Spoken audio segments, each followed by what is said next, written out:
What you camera talking about? Okay, are zoom lenses better than prime lenses for beginners? Okay, the main thing here, it's a question of how much money you got. Because it's a weird question, because a lens, to a degree, is a lens. I know, shocking, right? Anyway, so with the zoom lens, you got more options depending on your zoom range, but even then you still have technically more options than with the prime lens. I think I've heard something to a degree from different people online, credit to all those people I've heard this from, or maybe heard it implied from, that I think prime lenses are usually sharper than zoom lenses. I could be wrong about that, and maybe it depends on the lenses, but maybe that's a thing. If so, keep it in mind. Feel free to look into that yourself if you want to, but if you don't want to, that's fine. But pertaining to aperture, it is probably more likely that a prime lens will have a higher aperture, which as far as I understand, that means a smaller number, right? So tiny number, right? Because the lower the numerical value of the aperture, like, so, you know, like a 1.8 compared to like a 8, you know, the 1.8, you know, you're going to be able to get more light, you know, it's going to open up more light, more background blur, or at least more easily get background blur, you know, bokeh, all that stuff.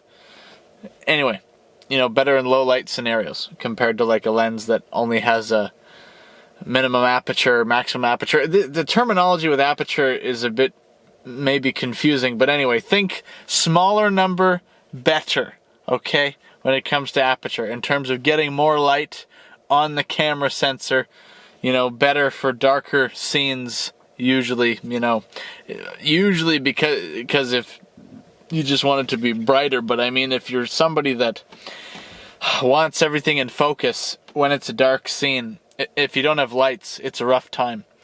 So, anyway, if budget is a factor, which especially if you're starting out, right, if you're a beginner, budget is probably going to be one of the more main factors. If that's the case, just get a good zoom lens. Doesn't have to be anything crazy. Even just like if you're working with a full frame camera, even if look for something that has a constant aperture if you want to give yourself a bit better of a time.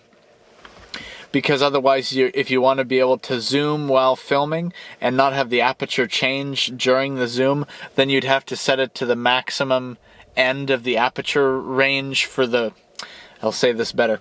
If a lens says 3.5 to 5.6 and you want to zoom while filming and not have it look lighter and darker depending on where you're zoomed to, you're going to have to set the lens aperture to 5.6, right?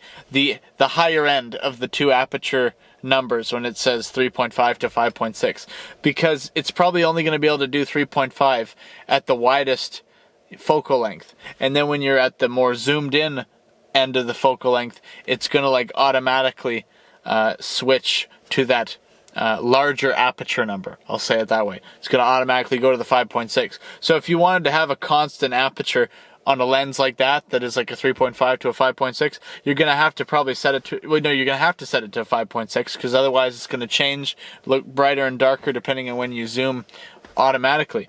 So you might as well, if you can, because it's going to be probably, depending on the lens, maybe a bit more expensive, get something that's like an f4 constant aperture if you're shooting on full frame. Because if you're shooting on full frame, you might be able to, you know, raise that ISO up a little bit, maybe depending on how good the sensor is, because if it's an older full frame sensor, it still might be a rough time.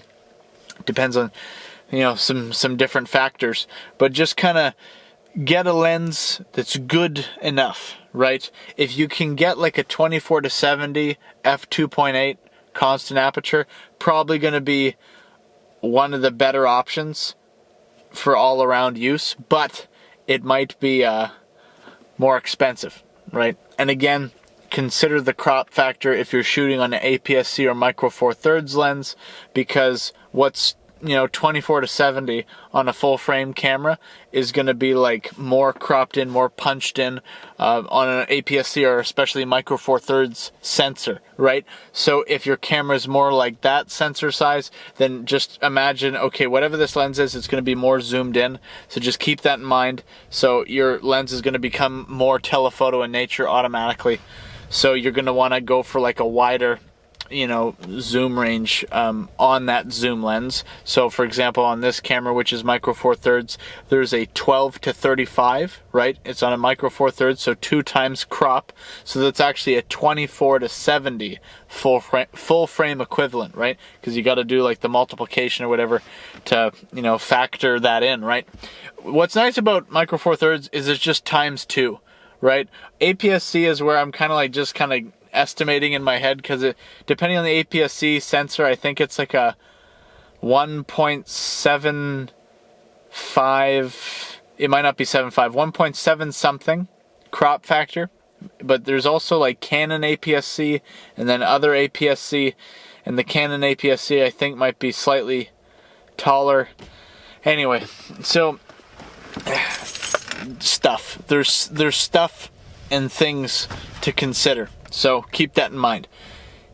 If you're just somebody that wants to shoot one kind of thing, like say you only want to do wide angle stuff, right?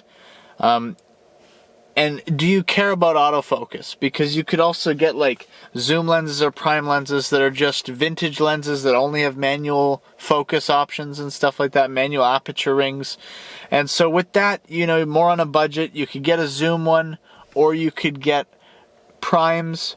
Again, if you're only doing wide shot landscapes, maybe prime lens might be better for you as a beginner. Also, if it's a vintage lens, going to be cheaper, even if it's a modern or a more modern electronic lens, depending on the nature of the prime lens. Like if it's a Canon Nifty 50, as people have called it, that 50mm f1.8 EF lens, right?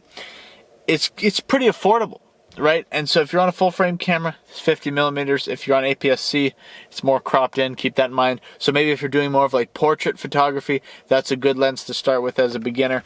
It really comes down to like, are you going to be doing kind of a variety of things, or are you going to be doing just kind of one thing? And if you're doing just kind of one specific thing that takes place at one specific focal length, maybe a prime lens might be better for you if you're a beginner getting into specifically doing that.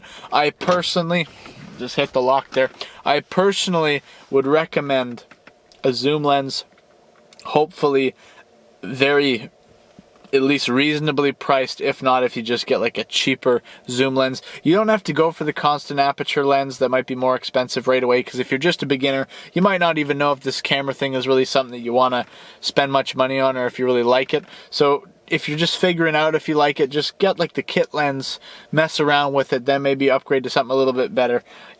Just kind of get comfy with it, get used to it. So anyway, consider, if you're a beginner, probably going the zoom lens route. You don't have to. Maybe you want to get a cheap zoom lens and a couple of vintage prime lenses. Some of the vintage prime lenses, you might be able to get like a f2.8 or an f2 aperture, and you might be able to get it for like a pretty cheap price. So it's kind of worth going around on eBay, going on the hunt, looking for some good deals, right? So consider that. All right, I'm going to end that there. Thank you for watching.